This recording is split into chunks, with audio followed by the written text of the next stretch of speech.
तो RH blood group basic points अगर हम बात करें,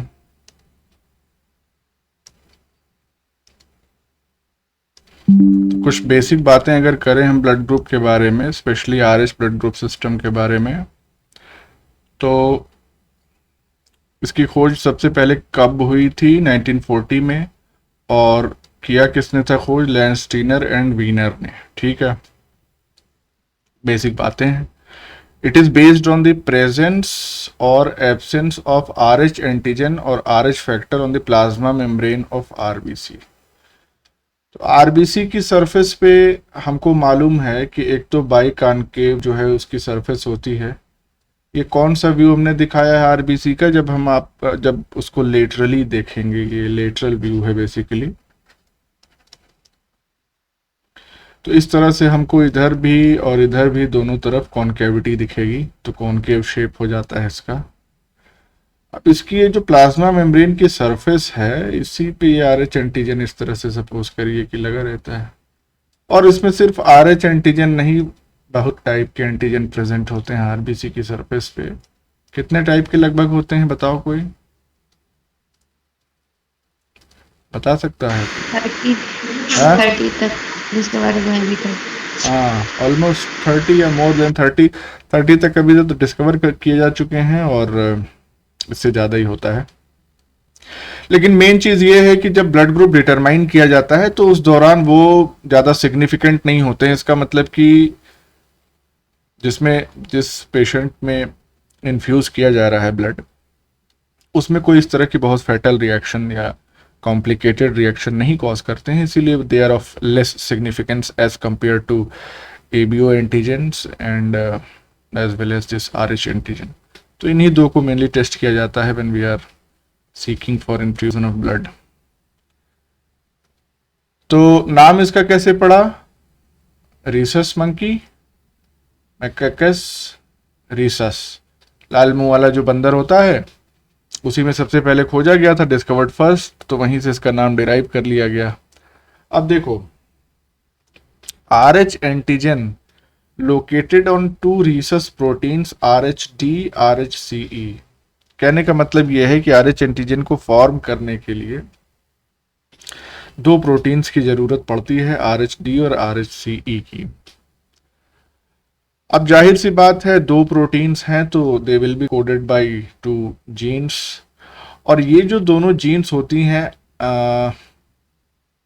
RHD और RHCE की जो जीन्स होती हैं, they are highly polymorphic. Polymorphic का मतलब आप समझ सकते हैं किस क्या होता है? What do you understand by polymorphism of the gene? मालूम है किसी को?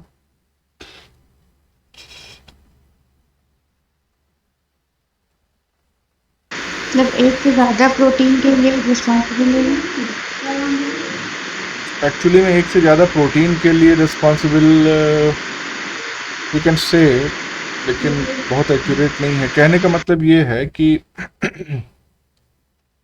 जैसे मान लो किसी जीन का कोई सेगमेंट ATCCGGATA, इस तरह से जीन का सेगमेंट है, तो उसमें कुछ पर्टिकुलर लोकेशंस होती हैं उस पूरी जीन में जो वेरी करती हैं। जैसे सपोज करो this C is variable and this A is variable, तो अलग अलग मतलब क्या कहें उसको, इंडिविजुअल ऑफ स्पीशीज में ये वेरी कर सकती हैं। यहाँ पे C हो सकता है किसी में, यहाँ C की जगह G हो सकता है किसी में, यहाँ पे T, किसी में A हो सकता है। सिमिलरली यहाँ पे भी केस है। तो VNTRs में हाँ थोड़ा बहुत, जैसे VNTRs में होता है, बस थोड़ा बहुत सीक्वेंस में चेंज होता है। हाँ, मामूली सा ही चेंज होता है, लेकिन उस मामूली चेंज की वजह से जो प्रोटीन, देखो मेन फंक्शन तो प्रोटीन का वही होगा, क्या? RH एंटीजन के लिए को फॉर्म करना। लेकिन there will be slight difference in the type of antigen present.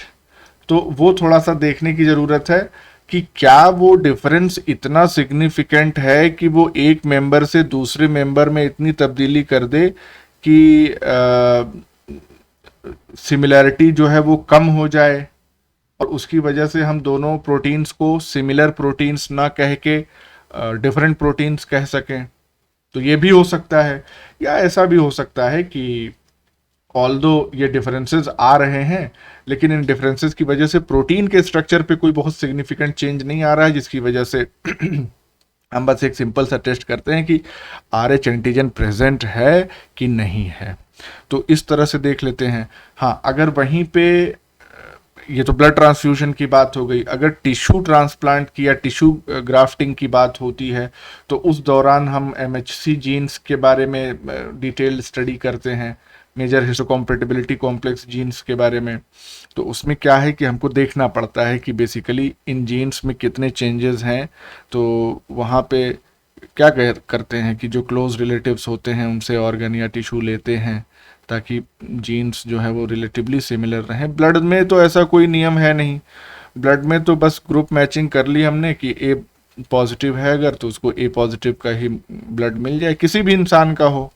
तो इसका मतलब ये हो गया कि ये जो पर्टिकुलर लोकस है इन न्यूक्लियोटाइड्स का, इस पे बहुत सिग्निफिकेंट चेंजेस नहीं आते हैं ड्यू टू पॉलीमॉर्फिज्म। बट अगर हमको पॉपुलेशन स्टडी करनी है तो they are of very significant value, हम ट्रेस कर सकते हैं इससे।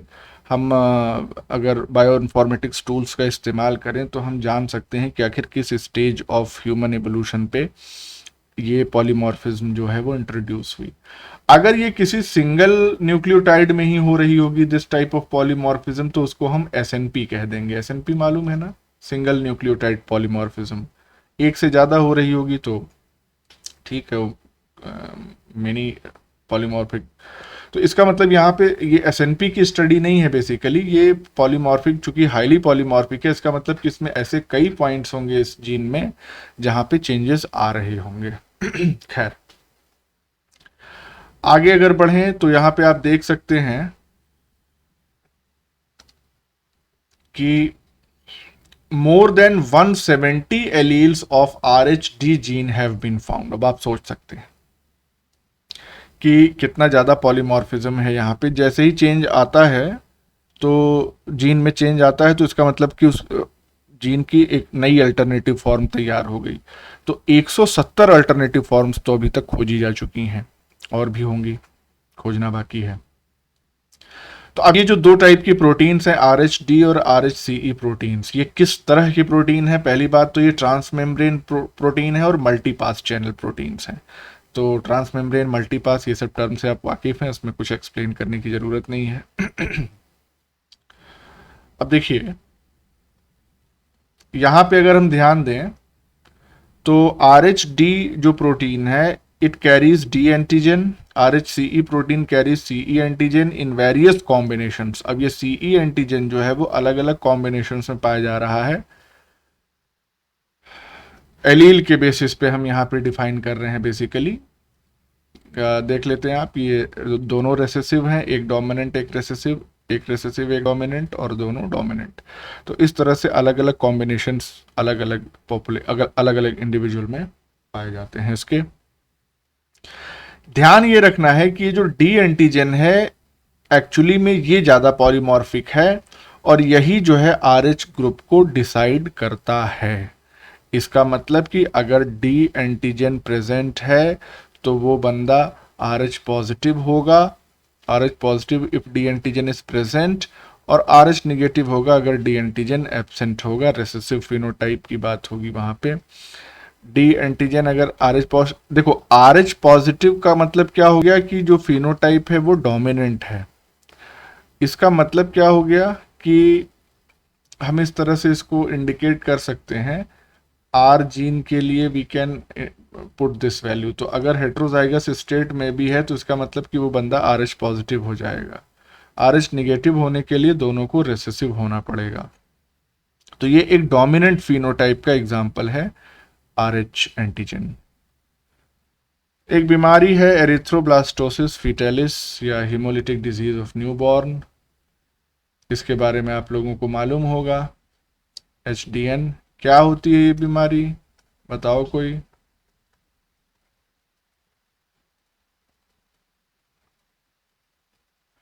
What is erythroblastosis fetalis?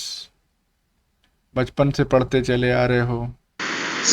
अगर मदर RH नेगेटिव होती है आराम से, मदर है RH निगेटिव, ठीक है,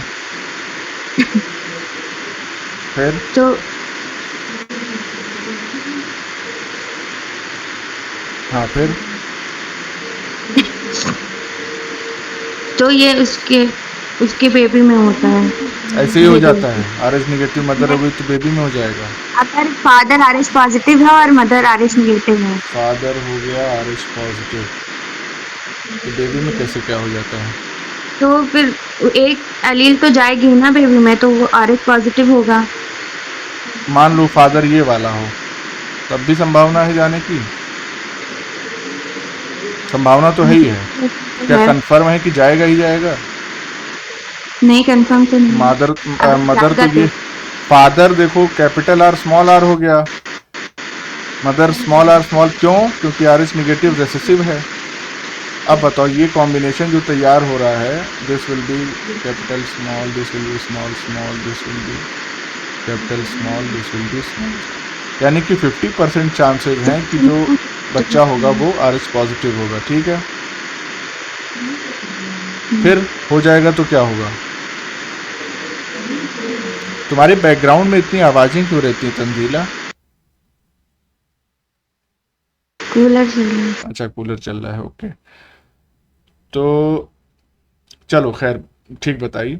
अब एक्सप्लेन इसको थोड़ा सा हम कर देते हैं। देखो समझ लो भाई जो नहीं जानते हैं, एरिथ्रोब्लास्टोसिस फीटालिस का मतलब ये हो गया कि अगर मदर RH निगेटिव है और फादर RH पॉजिटिव है तो इस तरह का कॉम्बिनेशन वैसे अलाउ नहीं किया जाना चाहिए। इस तरह की जो शादी होती है, this is called as medico illegal marriage. Medically ये गैर कानूनी विवाह है। तो शादी से पहले ब्लड ग्रुप जांच कराए ले हो भैया। हम लोगों के यहाँ तो कुंडली मिलान होता है, उसी से पता चल जाता है, नाड़ी दोष वोष देख लेते हैं, सही ही रहता है। लेकिन अगर नहीं वो सब है तो फिर आप लोग मेडिकली क्या कहते हैं, ब्लड ग्रुप टेस्टिंग तो यार लैब में करते ही हो, देख लेना। किसी जूलॉजी वाले से ही शादी करोगे तो वो भी अपने लैब में टेस्ट किया होगा या की होगी तो उसको पता ही होगा। मदर RH नेगेटिव है, फादर RH पॉजिटिव है, बच्चा ये भी हो सकता है, बच्चा ये भी हो सकता है, यानी कि बच्चा RH पॉजिटिव भी हो सकता है, RH नेगेटिव भी हो सकता है। अगर RH नेगेटिव हो रहा है बच्चा तो कोई प्रॉब्लम नहीं है। लेकिन इन केस अगर बच्चा RH पॉजिटिव हो गया, यानी कि जो चाइल्ड है वो RH पॉजिटिव है, तो इस केस में क्या होगा कि at the time of delivery there are chances of mixing of blood between mother and baby। तो बच्चे का और माँ का खून में भी मिक्स हो सकता है, चांसेस होते हैं। वैसे तो सेपरेट ही रहता है, लेकिन फिर भी सर्जिकल प्रोसीजर अगर किया जा रहा है या नॉर्मल डिलीवरी में भी हो सकता है, ये पॉसिबिलिटी है। तो ऐसे केस में क्या होगा कि मदर जो है वो क्या है, मदर है, क्या चल रहा है, मदर है RH नेगेटिव और बच्चा है RH पॉजिटिव। तो ये जो RH एंटीजन है ये कहाँ पे चले गए, मदर के ब्लड में। ये मदर है, ये बेबी है, तो ये RH एंटीजन चले गए मदर के ब्लड में। और जब ये RH एंटीजन मदर के ब्लड में जाएंगे तो क्या होगा, अब इसके बाद मदर विल फॉर्म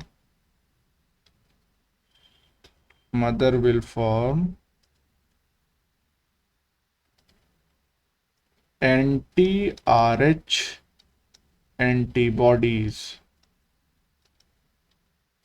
भाई RH एंटीजन इसके अंदर जा रहा है मदर के अंदर, मदर की बॉडी को कभी RH एंटीजन दिखा ही नहीं अपनी जिंदगी में क्योंकि वो RH नेगेटिव है। लेकिन जैसे ही गया तो उसको लगा रहे कि क्या आ गया बाहर से, तो एंटीजन आ गया है, तो उसके खिलाफ मदर जो है वो एंटी RH एंटीबॉडीज तैयार कर लेगी। यहां तक तो सब कुछ ठीक है। पहला बच्चा नो प्रॉब्लम, पहला बच्चा हो जाएगा। लेकिन अगर सब्सिक्वेंट चाइल्ड भी RH पॉजिटिव है तो उस केस में क्या होगा? उस केस में होगा ये कि ये जो एंटी RH एंटीबॉडीज मदर ने पहले बच्चे की डिलीवरी के बाद बना ली थी, these antibodies will cross the placenta, और प्लेसेंटा को क्रॉस करने के बाद में किल द सेकेंड फीटस, जो अभी गर्भ में ही है उस फीटस को। ये क्यों? क्योंकि जाएंगी वहां पे, नया नया ब्लड ताजा ताजा बन रहा होगा बच्चे का, और उसकी जो क्या कहते हैं RH एंटीजन उसकी RBC की सरफेस पे होंगे, उससे जाके ये एंटी RH एंटीबॉडीज क्लम्प कर जाएंगी, ब्लड क्लॉट हो जाएगा अंदर ही अंदर, बच्चा खत्म हो जाएगा। तो इस चीज को अवॉइड करने के लिए क्या किया जाता है, देखें आप, this can be prevented by injecting RH negative mother with an antibody prepared against the RH antigen या anti RH antibody within 72 hours after the birth of each RH positive baby। कहने का मतलब ईच RH पॉजिटिव बेबी का मतलब ये हो गया कि पहला बच्चा जो है उसके बाद अगर ना भी इंजेक्शन दिया जाए तो मदर और बेबी को कोई समस्या नहीं है। लेकिन अगर उस कपल की इच्छा है कि अगला बच्चा भी चाहिए तो बाद में समस्या हो, और उसका इलाज करने से अच्छा कि जैसे ही बच्चा पैदा हो, पता चले कि बच्चा जो है वो RH पॉजिटिव है, तो मदर को दे दो एडवांस में ही। तो जो एंटीबॉडीज बननी होंगी वो पहले से ही न्यूट्रलाइज हो जाएंगी, तो काम खत्म हो जाएगा। नहीं तो छोड़ दिया जाएगा तो वही होगा जो नीचे हमने बताया, किल हो जाएगा, बच्चा सरवाइव नहीं करेगा। तो इसका मतलब क्या हो गया? अब देखिए यहां पे थोड़ा सा कंफ्यूजन आती है इस टर्म में। इस एंटीबॉडी को जो इंजेक्शन के थ्रू दिया जा रहा है मदर को, उसको बेसिकली कहेंगे क्या? तो that will be called as anti RH antibody. कोई कंफ्यूजन हो तो पूछ लो। इज इंजेक्टेड, बोलो, कोई कंफ्यूजन है?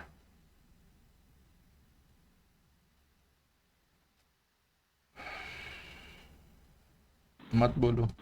This is a type of passive immunization. ये कैसा इम्यूनाइजेशन है? पैसिव इम्यूनाइजेशन, क्योंकि बाहर से हम एंटीबॉडी दे रहे हैं। तो in which the injected antibody inactivate the RH antigen and thus prevent the mother from becoming actively immunized to them। तो अब इसमें दो तरीके हैं। देखो एक चीज क्या हो सकती है, कई बार MCQ में ये सवाल पूछा जा चुका है, अगर तो RH एंटीजन के अगेंस्ट हम इंजेक्शन दे रहे हैं तब तो कोई इश्यू नहीं है, वो तो हम एंटी RH एंटीबॉडीज ही इंजेक्ट कर सकते हैं।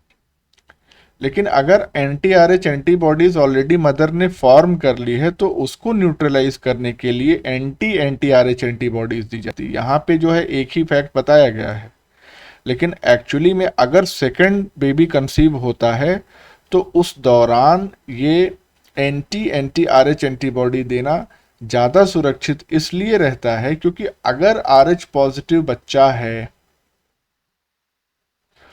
और उसमें ये RH एंटीजन के अगेंस्ट एंटीबॉडी डाल दी गई उस मदर में, तो क्या होगा? वो जो एंटी RH एंटीबॉडी होगी वही जाके बच्चे को खत्म कर देगी। तो इसलिए ध्यान दीजिएगा, ये जो कंडीशन आ रही है दिस, ये after conceiving the second child. तो ये चीज ध्यान रखनी है, एंटी RH एंटीबॉडी तब देना है जब कंसीव हो गया हो। RH एंटीजन के अगेंस्ट एंटीबॉडी तब देना है जब बच्चा पैदा हो गया, उसके तुरंत बाद या 72 घंटे के अंदर दे देना है। तो ये था कोर्स ऑफ ट्रीटमेंट। अब बात करते हैं लीथल एलील्स की। लीथल एलील्स क्या होती हैं, लेट्स सी। देखिए, कुछ जीन्स होती हैं हमारी बॉडी में which are absolutely essential for survival, यानी कि उन जीन के प्रोडक्ट जो है वो बहुत की रोल प्ले करते हैं बॉडी के अंदर, सेल के अंदर। उनके बिना सर्वाइवल बॉडी का पॉसिबल नहीं है। अगर ऐसी जीन में म्यूटेशन हो जाता है तो वो जो एलील बनेगी वो क्या कहलाएगी, लीथल एलील। क्योंकि जीन था सर्वाइवल के लिए एकदम जरूरी, और उसमें म्यूटेशन हो गया तो म्यूटेशन से नई एलील बन गई, अल्टरनेटिव फॉर्म द जीन। अब वो अपना काम करने नहीं देगी, सही से काम नहीं करेगी, तो क्या होगा, सर्वाइव नहीं करेगा इंडिविजुअल। तो they are called lethal alleles, जानलेवा प्राणघातक एलील। और phenotypic manifestation of these alleles क्या है, death of the organism. Phenotype में क्या दिखेगा हमको, डेथ।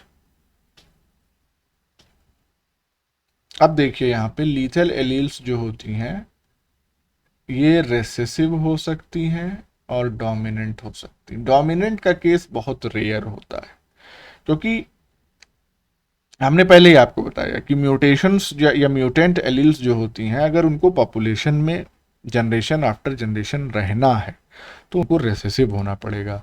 अगर वो डोमिनेंट रहेंगी तो पहले ही जहाँ पे चेंज हुआ अगली जनरेशन ही खत्म हो जाएगी, तो आगे वो एलील्स बढ़ ही नहीं पाएंगे। और जब बढ़ ही नहीं पाएंगी तो इसका मतलब कि उनका एग्जिस्टेंस ही पॉपुलेशन में खत्म। तो पॉपुलेशन में एग्जिस्टेंस ही नहीं रहेगा तो साइंटिस्ट लोग खोजेंगे क्या, मरे हुए आदमी की आत्मा से नहीं पूछेंगे कि भैया बताओ कौन सी एलील थी तुम्हारी, डोमिनेंट थी। तो पॉपुलेशन में रिसेसिव एलील्स की ही फाइंडिंग मिलती है, इसी वजह से ही कारण है। अब ये जो लीथल एलील्स हैं they fall into 4 categories, 4 categories हैं लीथल एलील्स की। देख लेते हैं जरा कौन कौन सी कैटेगरी है। पहली है अर्ली ऑनसेट। अर्ली ऑनसेट का मतलब क्या हो गया कि बहुत जल्दी ही अपना प्रकोप जो है वो जाहिर कर देती हैं, तो उससे क्या होती है, अर्ली डेथ। यानी कि एम्ब्रायोजेनेसिस के दौरान ही, इंडिविजुअल पैदा ही नहीं हुआ उससे पहले ही एम्ब्रियोनिक स्टेज में खत्म। लेट ऑनसेट, लेट ऑनसेट जो लीथल एलील्स होती हैं वो डिलेड इफेक्ट होता है इनका, और जो ऑर्गेनिज्म है कुछ देर के लिए जिंदा रहता है and eventually succumb to death, to the disease. Succumb का तो मतलब ही होता है मरना।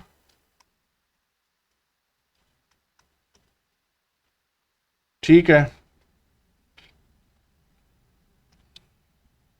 Late onset. लेकिन जनरली लेट ऑनसेट वाले में भी क्या होता है कि रिप्रोडक्टिव स्टेज तक नहीं पहुंच पाता है इंडिविजुअल। तीसरा है कंडीशनल लीथल एलील्स। तो कंडीशनल लीथल एलील्स ऐसी एलील्स होती हैं जो किसी ऑर्गेनिज्म को विशेष वातावरणीय परिस्थिति में मारती हैं, यानी कि सर्टेन एनवायरमेंटल कंडीशंस। जैसे कि एग्जाम्पल के तौर पे आप देखें यहाँ पे temperature sensitive lethal allele. Temperature sensitive lethal allele, अगर हाई टेम्परेचर होगा तो ऑर्गेनिज्म मर जाएगा, लो टेम्परेचर होगा तो नहीं मरेगा। अब इसका कोई ऑर्गेनिज्मिक एग्जाम्पल तो हमको नहीं मिला, लेकिन आप समझ सकते हैं कि चेंजिंग एनवायरमेंटल कंडीशन से ऐसा हो सकता है। अब कंडीशन क्या हो सकती है, मे बी हाई टेम्परेचर पे हमको मालूम है ना, क्या मालूम है हमको कि HSP प्रोटीन्स जो होती हैं वो उनका एक्सप्रेशन बढ़ जाता है। मान लो इन्हीं HSP प्रोटीन में म्यूटेशन हो गया हो और हाई टेम्परेचर होने की बाद ये इनका एक्सप्रेशन बढ़ ना पा रहा हो, तो एक्सप्रेशन अगर HSP का नहीं बढ़ेगा तो जो नॉर्मल प्रोटीन्स की फोल्डिंग को असिस्ट करती हैं और उनको फोल्डेड स्टेट में रखती हैं, जब टेम्परेचर बढ़ा हुआ रहता है वो काम नहीं हो पाएगा। इसका मतलब कि नॉर्मल एंजाइम्स और constituent proteins of the cell वो डीनेचर हो जाएंगे, और जब डीनेचर हो जाएंगे तो क्या होगा, सेल डेथ होगी। सेल डेथ होगी तो टिश्यू डेथ, टिश्यू डेथ से ऑर्गन डेथ, ऑर्गन डेथ से ऑर्गेनिज्म डेथ। तो ये एक एक्सप्लेनेशन इसका हमने आपको बताया। फिर सेमी लीथल, सेमी लीथल तो इसमें क्या है, alleles which kill only some individuals in a population but not all. अब सेमी लीथल का जो मैकेनिज्म है वो थोड़ा सा कॉम्प्लिकेटेड इस सेंस में होता है कि यहां पे एक से ज्यादा जीन्स को अफेक्ट होने की जरूरत होती है, तब वो लीथल स्टेज में ऑर्गेनिज्म को पहुंचाती। अगर एक ही एलील अफेक्ट हो रही है तो वो इंडिविजुअल सरवाइव कर जाएगा। एक से ज़्यादा जीन्स में म्यूटेशन हो गया तो डेथ हो जाएगी। तो सेमी लेथल का मतलब यही हुआ कि कुछ इंडिविजुअल्स पॉपुलेशन में सरवाइव करेंगे, कुछ नहीं कर पाएंगे। अब अगला टर्म हम बात करते हैं पेनिट्रेंस एंड एक्सप्रेसिविटी। पढ़े होंगे पेनिट्रेंस क्या होता है।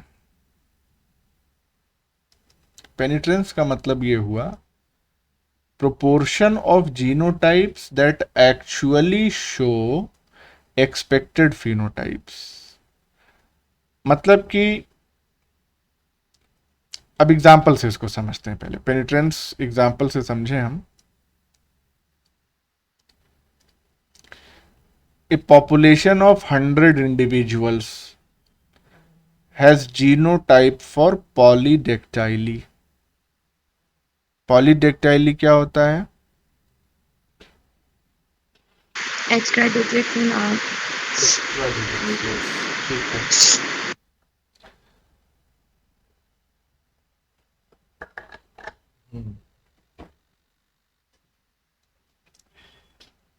तो 100 इंडिविजुअल्स ऐसे हैं पॉपुलेशन में जिनका जो जीनोटाइप है वो पॉलीडेक्टाइली के लिए है, लेकिन उनमें से सिर्फ 85 इंडिविजुअल ही एक्चुअली जो है वो एक्सपेक्टेड फिनोटाइप दिखा रहे हैं, यानी कि उनकी एक्स्ट्रा फिंगर है। तो इसका मतलब क्या हो गया कि उस जीन का जो पेनिट्रेंस है पॉपुलेशन में वो 85% है फॉर दैट पर्टिकुलर फिनोटाइप। समझ रहे हैं बात को, कि जीनोटाइप होते हुए भी फिनोटिपिक एक्सप्रेशन सिर्फ 85% इंडिविजुअल्स ऑफ द पॉपुलेशन में आ रहा है। इसका मतलब यह हुआ लिटरल मीनिंग कि किसी पॉपुलेशन में जो जीन है उसका वो कितनी अंदर तक पेनिट्रेट की हुई है, कितनी घुसी। पेनिट्रेंस, पेनिट्रेट करना मतलब यही होता है। जितना ज़्यादा इंटीग्रेटेड होगी इंडिविजुअल जीनोम में, उतना ज़्यादा उसका पेनिट्रेंस होगा।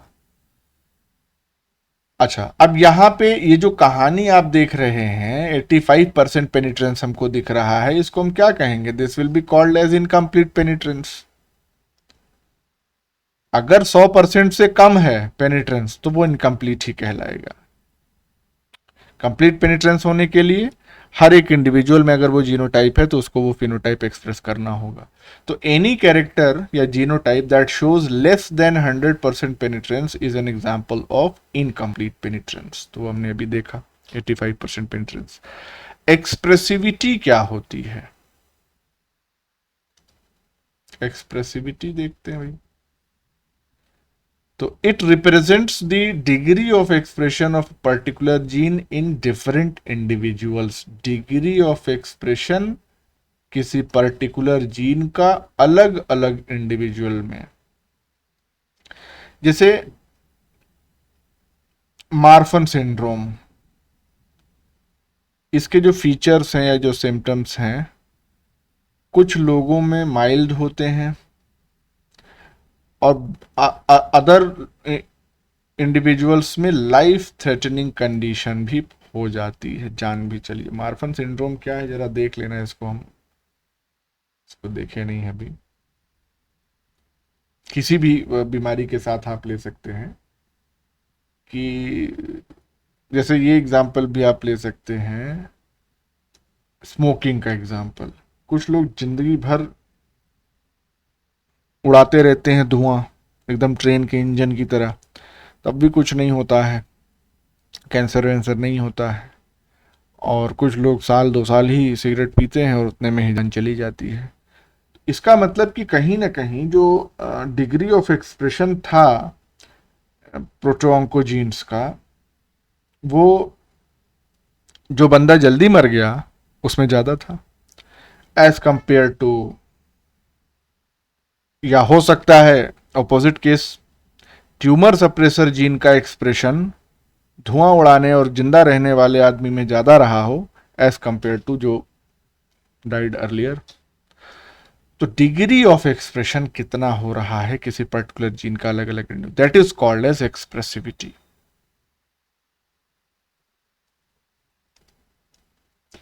तो the terms penetrance and expressivity quantify the modification of gene expression.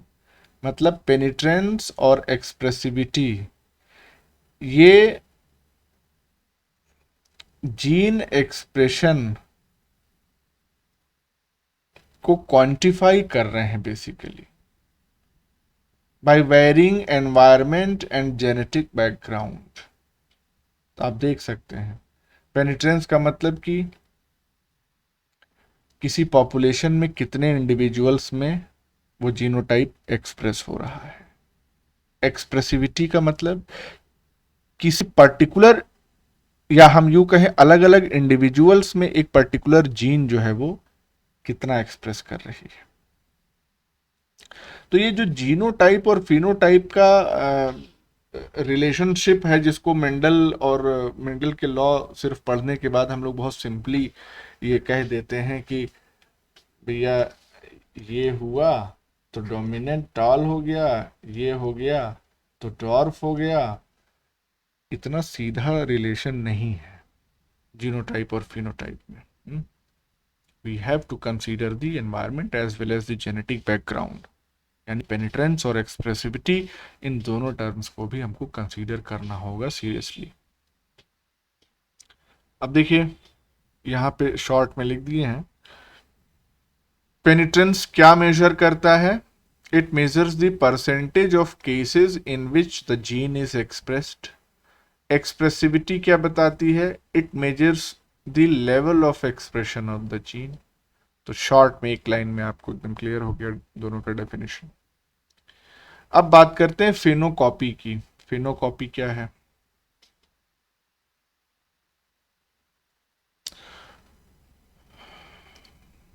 फेनोकॉपी का मतलब यह है कि ऐसा फेनोटाइप जो दिखता तो है कि वो जेनेटिकली कंट्रोल्ड है, लेकिन एक्चुअली में वो जेनेटिकली कंट्रोल्ड नहीं होता है। यानी ऐसा फिनोटाइप जिसके लिए जीन रिस्पॉन्सिबल नहीं है, कुछ और चीज। तो जीन अगर नहीं रिस्पॉन्सिबल होगी तो फिर क्या रिस्पॉन्सिबल हो सकता है बताओ? एनवायरनमेंट। Very good, environment. जैसे एग्जाम्पल देखिए आप, विटामिन डी रेजिस्टेंट रिकेट्स, ठीक है, ये फिनोकॉपी का एक एग्जाम्पल। इसमें होता क्या है कि यहाँ dietary deficiency of vitamin D, यानी कि भोजन में विटामिन डी की कमी हो गई और उससे रिकेट्स हो गया। इसको हम जेनेटिकली कॉज्ड रिकेट से डिफरेंशिएट नहीं कर सकते हैं, बड़ा मुश्किल है अनटिल एंड अनलेस पूरी जेनेटिक एनालिसिस की जाए उस इंडिविजुअल की जिसमें ये रिकेट्स पाया जा रहा, जीन को ऑब्जर्व किया जाए। तो भोजन की कमी की वजह से या भोजन में विटामिन डी की कमी की वजह से जो रिकेट्स हो रहा हो और जीन में डिफेक्ट की वजह से रिकेट्स हो रहा हो, इसमें हम डिफरेंशिएशन नहीं कर सकते, डिफरेंशिएट नहीं कर सकते अलग अलग। अब ये जो जेनेटिकली कॉज्ड रिकेट्स होता है, इसमें क्या है हिसाब किताब? इसको हम कहते हैं hereditary vitamin D resistant rickets या HVDRR। ये कैसी बीमारी है? ये एक ऑटोसोमल रिसेसिव बीमारी है और इसमें बेसिकली होता क्या है? Abnormality of the vitamin D receptor gene, VDR gene. तो कहानी समझिएगा। मान लो कि इंटेस्टाइन, ये है इंटेस्टाइनल वॉल है, लूमेन है, और यहां से विटामिन डी को एब्जॉर्ब होना है। एब्जॉर्ब कराने के लिए आपको मालूम है कि कैल्शियम भी रिक्वायर्ड होता है, और ये जो है ये क्या है हमारा, ये वीडीआर है, विटामिन डी रिसेप्टर। दो केसेस हो सकते हैं विटामिन डी डेफिशिएंसी के, या तो विटामिन डी ना मिला, या वीडीआर नहीं बना, या डिफेक्टिव है। ये वाला हो रहा है बिकॉज ऑफ एनवायरमेंट, भोजन में मिल ही नहीं रहा है विटामिन डी। ये वाला हो रहा है because of genetic defect. VDR यानी इस रिसेप्टर को, इस रिसेप्टर प्रोटीन को बनाने वाली जीन ही डिफेक्टिव है।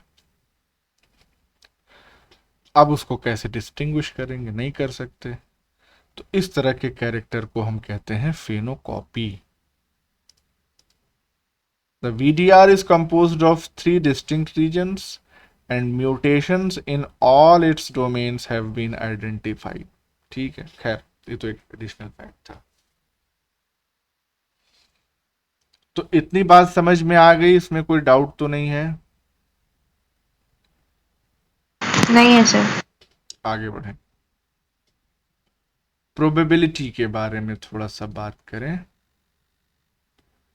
क्योंकि जेनेटिक क्रॉस जो है वो सारे मेंडल ने जो कराए थे, they were all based on statistics and probability. तो प्रोबेबिलिटी थोड़ा देखते हैं क्या है। प्रोबेबिलिटी का मतलब ये होता है चांस और likelihood of the occurrence of a particular event. कोई घटना, किसी घटना की होने की क्या संभावना है, इसी को प्रोबेबिलिटी कहते हैं। ठीक है, कैसे इसको हम जान सकते हैं, अंदाजा कैसे लगा सकते हैं कि किसी घटना के होने की क्या संभावना है? इसको कैलकुलेट करने के लिए बड़ा सिंपल सा फॉर्मूला एक यूज किया जाता है, number of times a particular event occurs divided by number of all possible outcomes. कोई एक घटना कितनी बार हो रही है, उसको हमें डिवाइड करना है किससे, कि टोटल नंबर ऑफ घटनाएं कितनी हो सकती हैं। इसी से, एग्जाम्पल से समझिए। तो प्रोबेबिलिटी सिंपली फॉर्मुलेट किया गया है, number of times that a particular event occurs divided by total number of events. जैसे कि सिक्का उछालते हैं, तो सिक्का उछालते हैं, उसमें हेड या टेल इसको आने की क्या संभावना है? आप वैसे ही बता देते हैं 50%। तो कैसे बताए आप? हेड आने की, यानी कि P head, probability of head, ये क्या है, number of times that a particular event occurs. भाई हेड तो एक ही बार आएगा ना, एक बार सिक्का उछालोगे तो, upon total number of events. Total कितनी घटनाएं हो सकती हैं, या तो हेड आएगा या तो टेल आएगा, तो 1/1 हेड 1 टेल, 1/2 इक्वल्स टू 50%। तो 50% संभावना है हेड की। ऐसे ही टेल के लिए भी हम निकाल सकते हैं, ऊपर लिख देंगे 1 टेल और नीचे तो कॉमन रहेगा, तो 50% टेल आने की भी संभावना है। जेनेटिक्स में करते क्यों है प्रोबेबिलिटी कैलकुलेशंस? तो इससे फायदा ये होता है कि हमको क्रॉसेस के क्या आउटकम होंगे इसका एक अंदाजा मिल जाता है। मेन चीज ये, यानी कि कोई घटना फ्यूचर में कैसे होगी इसका थोड़ा सा प्रेडिक्शन हम कर सकते हैं। अब ये जो प्रेडिक्शन हम कर रहे हैं, उस प्रेडिक्शन की एक्यूरेसी कितनी है वो डिपेंड करता है साइज ऑफ द सैंपल में। यानी सैंपल साइज जो है वो एडिक्वेट होना चाहिए, तभी हम प्रेडिक्शन कर सकते हैं। जैसे मान लीजिए कि आपके क्लास में या किसी भी क्लास में 100 स्टूडेंट्स हैं, हमने रैंडमली 10 स्टूडेंट सेलेक्ट कर लिए और उन 10 में से उन 10 का हमने रिजल्ट देखा। रिजल्ट देखने पे हमको ये पता चला कि 6 बच्चे उसमें फेल हैं। हमने रैंडमली 10 सेलेक्ट किया और 10 में से जब 10 का रिजल्ट देखे तो पता चला कि 6 फेल हैं। तो अगर इतने ही सैंपल साइज से आपको उस क्लास का आउटकम बताना हो तो आप क्या कहेंगे कि this class constitutes of 60% failure students. लेकिन ये सही आंकड़ा है, आपने 90 छोड़ दिए। अब आप पूरी क्लास अगर लें, 100 के 100 स्टूडेंट, पूरा सैंपल साइज आपने बढ़ा दिया, तो हो सकता है आपको 20 स्टूडेंट मिले जो फेल हो गए, और ऐसा होता है जनरली। तो कहाँ पहले सैंपल साइज में आपको 60% फेल्योर मिल रहे थे और दूसरे सैंपल साइज में आपको सिर्फ 20% फेल्योर मिल रहे हैं। तो इसलिए अगर प्रिडिक्शन आपका एक्यूरेट होना है तो उसके लिए सैंपल साइज आपको बढ़ाना होगा। इसीलिए सैंपल साइज कितना होना चाहिए, इसके लिए स्टैटिस्टिकल सिग्निफिकेंस जो है वो टेस्ट किया जाता है। उसमें फिर काई स्क्वायर टेस्ट होता है, T test, student T test होता है। तो वो सब बायोस्टैट की चीज़ें हैं, देखेंगे हम लोग इस बार, आपके कोर्स में है वो डिटेल में। तो ये पॉइंट हो गया। अब देखो जेनेटिक्स में कैसे हम अप्लाई कर रहे हैं इस फॉर्मूले को प्रोबेबिलिटी निकालने के लिए। P genetics, number of individuals with a given phenotype upon total number of individuals. बहुत आसान है कि जिस फिनोटाइप का हमको देखना है प्रोबेबिलिटी, उसमें कितने नंबर ऑफ इंडिविजुअल्स हैं और upon total number of individual. जैसे यहाँ पे टॉलनेस का अगर निकालना चाहें प्रोबेबिलिटी, तो 3 टॉल, मोनोहाइब्रिड क्रॉस की बात हो रही है, divided by 3 tall plus 1 dwarf. ये तो रेशियो आपको मालूम ही है, 3/4 75%। भाई जो क्रॉस बनता था इसमें तो ऐसे ही आता था ना, T T T T T T से पुनेट स्क्वायर बन जाता है। अब आप देख सकते हैं ये 3 टॉल हो गए, ये वाला डॉर्फ हो गया। तो टॉल की जो प्रोबेबिलिटी है वो आ गई 75%। डॉर्फ की, एक ही डॉर्फ है ये वाला, तो उसकी upon total number of individuals 4, 25%। Simple simple निकाल ले रहे हैं, देखते हैं अभी। एडिंग द प्रोबेबिलिटीज,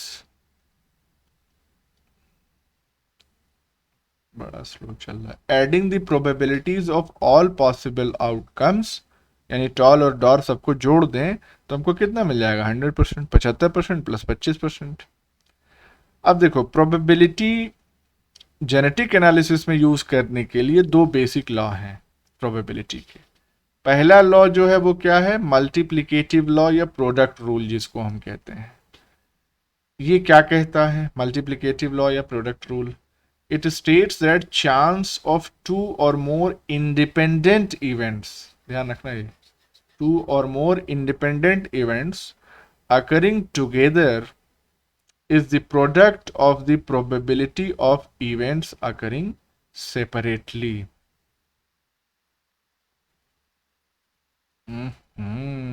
बड़ा मुश्किल है, कुछ मुश्किल नहीं है, इसको आप ऐसे समझ सकते हैं। Chance of 2 or more independent events occurring together is the product of the probability of the events occurring separately. जैसे मान लो P हेड सिक्के वाला एग्जांपल फिर से लेते हैं। ये हमने क्या निकाला था, 50%। ये हमने निकाला था जब एक कॉइन लेकर हम चल रहे थे। अब मान लो हम 2 सिक्के ले लिए, 2 सिक्के हमने लिए और हम उन दोनों में कोशिश कर रहे हैं निकालने की प्रोबेबिलिटी को। एक्चुअली यहाँ पे परसेंट ना लिख के इसको 0.5 लिखेंगे, ज़्यादा सही आउटकम निकल के आएगा इससे। परसेंट तो हम बाद में प्रोबेबिलिटी परसेंट ऐड कर ही सकते हैं। अब 2 में क्या होगा कि जो कॉइन 1 है और कॉइन 2 है, तो कॉइन 1 में फिर से पी हेड कितना होगा 0.5, कॉइन 2 में पी हेड कितना होगा 0.5। लेकिन हम ये प्रोबेबिलिटी निकालें कि दोनों सिक्के उछालें और उन दोनों सिक्कों में हेड आए, इसकी प्रोबेबिलिटी अगर हमको निकालनी होगी तो हमको इन दोनों को आपस में मल्टीप्लाई करना होगा। प्रोबेबिलिटी ऑफ इंडिविजुअल आउटकम्स को मल्टीप्लाई करेंगे तो 0.5 इंटू 0.5 इक्वल्स टू 0.25 और परसेंट में इसको कर लें 25%।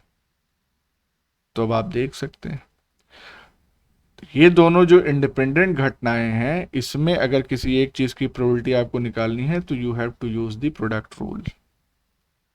तो जाहिर सी बात है, दो सिक्के उछालोगे तो संभावना तो घट जाएगी ना कि एक साथ हेड आ जाए।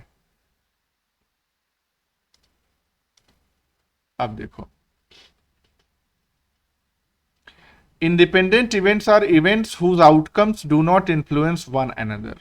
इंडिपेंडेंट इवेंट की आपने परिभाषा भी देख ली कि एक का आउटकम दूसरे के आउटकम को अफेक्ट नहीं कर रहा। भाई एक सिक्का उछाल रहे हैं तो उससे दूसरे सिक्के पे क्या असर पड़ रहा है, कोई असर नहीं पड़ रहा है, तो उसको हम इंडिपेंडेंट इवेंट्स कहेंगे।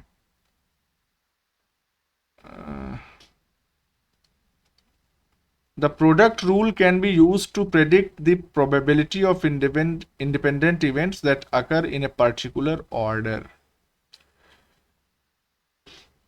अभी ऑर्डर वाला हम हिसाब किताब देख लेंगे, स्पेशली जेनेटिक्स के हिसाब से हम कह रहे हैं। तो ऑर्डर का मतलब यही हो गया ना कि एक जीन, फिर एक से ज़्यादा जीन, फिर मतलब जैसे monohybrid cross, dihybrid, trihybrid, इसमें अगर हमको निकालना हो तो we can easily calculate the outcome और the probability of the genotypes of the offsprings.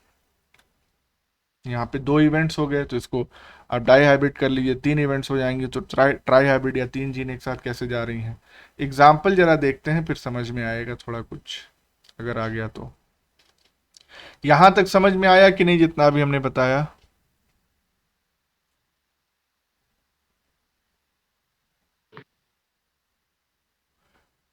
देखो एग्जाम्पल, ये तुम लोगों को नजर नहीं आ रहा होगा, हमको ऐसे लग रहा है ना?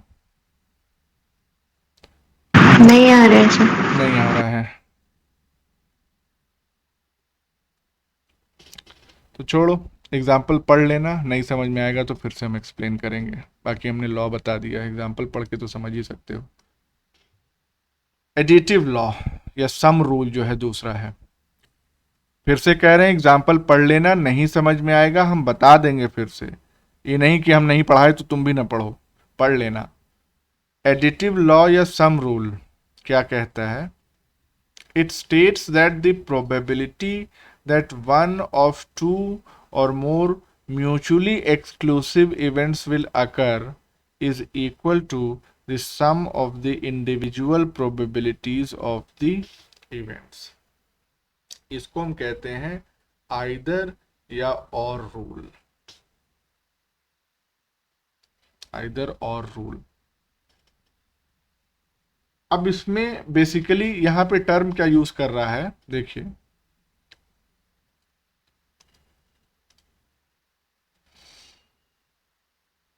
Mutually exclusive events. तो म्यूचुअली एक्सक्लूसिव इवेंट्स क्या होती हैं बेसिकली?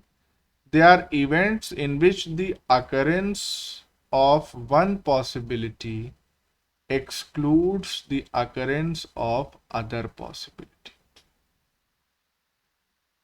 जैसे कहने का मतलब, ऊपर हमने देखा कि तीन टॉल प्लांट्स बन रहे थे और एक डॉर्फ प्लांट बन रहा था, ठीक है। अगर ये प्लांट डॉर्फ है तो क्या ये टॉल बन सकता है? Not possible. अगर ये प्लांट्स टॉल हैं तो क्या ये डॉर्फ हो सकते हैं? Not possible. इसका मतलब कि टॉल होना और डॉर्फ होना they are mutually exclusive events, यानी कि एक अगर बना तो दूसरा वो नहीं बन सकता, दूसरा कुछ और ही बनेगा। और इसीलिए ओवरऑल जो प्रोबेबिलिटी हम इसकी निकालने की कोशिश करते हैं तो फिर वही सम वाला रूल आता है 75 + 25 = 100%। अभी इसको हम समझाते हैं एग्जाम्पल से, फिर वही बात है, एग्जाम्पल तुम लोग को दिखेगा ही नहीं।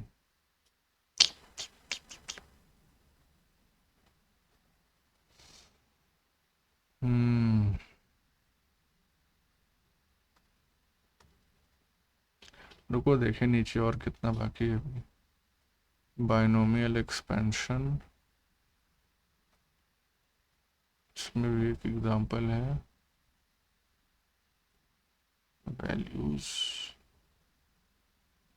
ये तो भी आया ही नहीं, आ गया।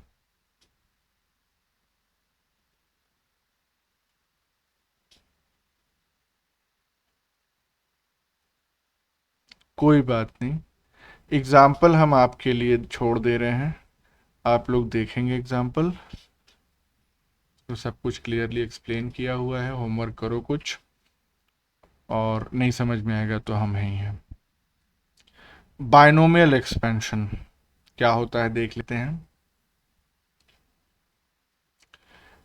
बाइनोमियल एक्सपेंशन जो है वो किस चीज की प्रोबेबिलिटी को प्रेडिक्ट करने के लिए इस्तेमाल होता है? अनऑर्डर्ड कॉम्बिनेशंस को, थोड़ा सही से लिख दें,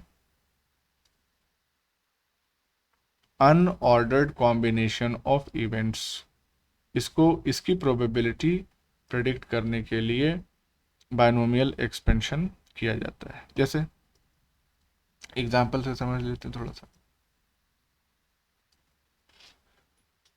जैसे क्रॉस एक मान लीजिए होता है,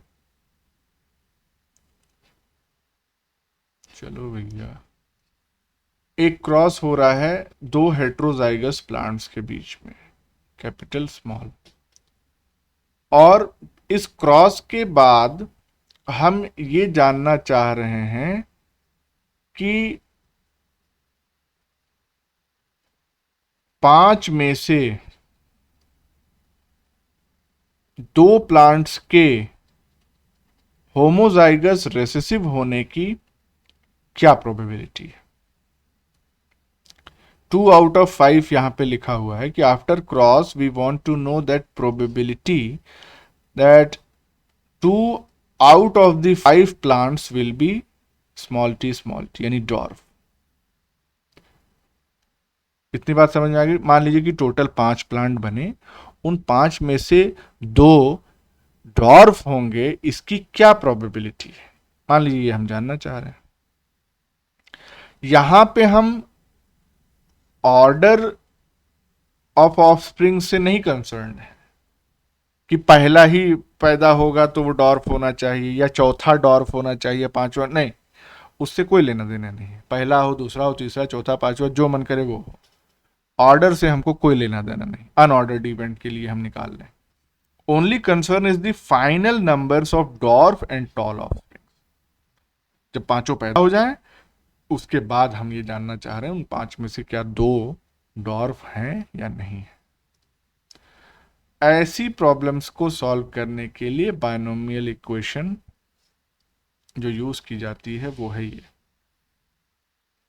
this is the equation. p equals to n factorial divided by x factorial, bracket में n माइनस एक्स का whole factorial, p to the power x q to the power n minus x. Factorial क्या है अभी आगे हम explain कर दे रहे हैं आपको। इंडिविजुअल जो टर्म्स इस इक्वेशन में है वो भी आप देख लें। p क्या है? कैपिटल P है ये, क्योंकि यहाँ पे दो p इस्तेमाल किया गया है तो कंफ्यूजन ना हो, लेट मी क्लैरिफाई, ये स्मॉल p है। तो ये कैपिटल P क्या है? It is the probability that the unordered number of events will occur. उसी की तो प्रोबेबिलिटी हमको जानना है। जैसे वहां पे हमको जानना क्या है कि क्या 2 डॉर्फ बनेंगे 5 में से। n है total number of events, x number of events in one category, जैसे कि यहां पे हमने क्या कहा, डॉर्फ प्लांट्स के होने की कितनी संख्या है, कितनी संभावना है। p individual probability of x, नहीं x जो है यहाँ पे संख्या है, p उसकी संभावना है। P is the individual probability of X। X क्या है? एक कैटेगरी में कितनी इवेंट्स हो रही हैं, यानी डॉर्फ प्लांट कितने बनने हैं। Q individual probability of other category, यानी कि टॉल प्लांट्स कितने बने हैं। X वाला डॉर्फ प्लांट था, Q जो है प्रोबेबिलिटी किसकी जानना चाह रहा है, या किसकी प्रोबेबिलिटी है, टॉल प्लांट्स की। सिंबल, ये वाला जो सिंबल है ये क्या है, इट इज कॉल्ड फैक्टोरियल, अभी बताया आपको हम। और ये है क्या basically, it is the product of all integers from n down to 1। मतलब product of all integers from n down to 1। जैसे 5 फैक्टोरियल लिख दिया हमने, तो इसका मतलब क्या, 5 से लेके वापस 1 तक आइए और सबको मल्टीप्लाई करते चले जाइए। 5 गुणे 4 गुणे 3 गुणे 2 गुणे 1, 120 आ गया। किसी भी संख्या का फैक्टोरियल निकालना हो, 3 का फैक्टोरियल तो क्या करोगे, 3 इंटू 2 इंटू 1 इक्वल्स टू 6। इसी तरह 10 का फैक्टोरियल तो क्या होगा, ये 10 गुणे 9 गुणे 8 गुणे 7, ऐसे करते करते करते करते इंटू 1, तो वो वैल्यू बहुत ज़्यादा हो जाएगी। तो this is called as factorial. तो फॉर्मूला में यूज हो रहा है वो। तो अब देखते हैं क्या हो सकती है संभावना इस एग्जाम्पल के हिसाब से। तो क्रॉस किसके किसके बीच में था, दो हेट्रोजाइगस टॉल प्लांट्स के बीच में क्रॉस। अब यहाँ पे जो प्रोबेबिलिटी है ड्वार्फ प्लांट्स की, वो तो आप जान ही रहे हैं, 1/4 होती है। क्रॉस कराएंगे, वही चेकर बोर्ड जो पुनेट स्क्वायर बनेगा। प्रोबेबिलिटी ऑफ टॉल प्लांट्स क्या होंगे, तो 2 हेट्रोजाइगस और 1 होमोजाइगस, ये प्रोबेबिलिटी 3/4। तो P क्या हो गया यहाँ पे, 1/4 probability of dwarf plants. Q क्या हो गया, 3/4 probability of tall plants. Number of events in category X जो पूछा है यहाँ पे, वो क्या है, 2 dwarf plants among total number of 5 plants. 5 में से 2 डॉर्फ होने चाहिए। तो X की वैल्यू यहाँ पे 2 हो गई। N मतलब क्या हो गया, टोटल नंबर ऑफ इवेंट्स। तो टोटल नंबर ऑफ इवेंट्स यानी कि कितने टोटल प्लांट्स बन रहे हैं, 5 हो गया। अब ये सारी वैल्यूज अगर हम यहाँ पे रख दें इस फॉर्मूला में, तो capital P will be 5 factorial ये वो सब करके 26% जो है वो प्रोबेबिलिटी आप कैलकुलेट करके निकालेंगे। इसका मतलब ये हो गया कि 5 पेड़ अगर बन रहे हैं, पैदा हुए, तो उसमें से 2 के दो के डॉर्फ होने की जो संभावना, जो प्रोबेबिलिटी है, दैट विल कम टू 26%। अब ये एग्जाम्पल है, इसमें भी इसी तरह से ये वैल्यूज पुट करके और निकाला गया है। इसको आप देखिएगा, एक बार कोशिश करिएगा समझने की। तो ठीक है, थोड़ा कैलकुलेशन है, कॉपी कलम उठा लेना आज।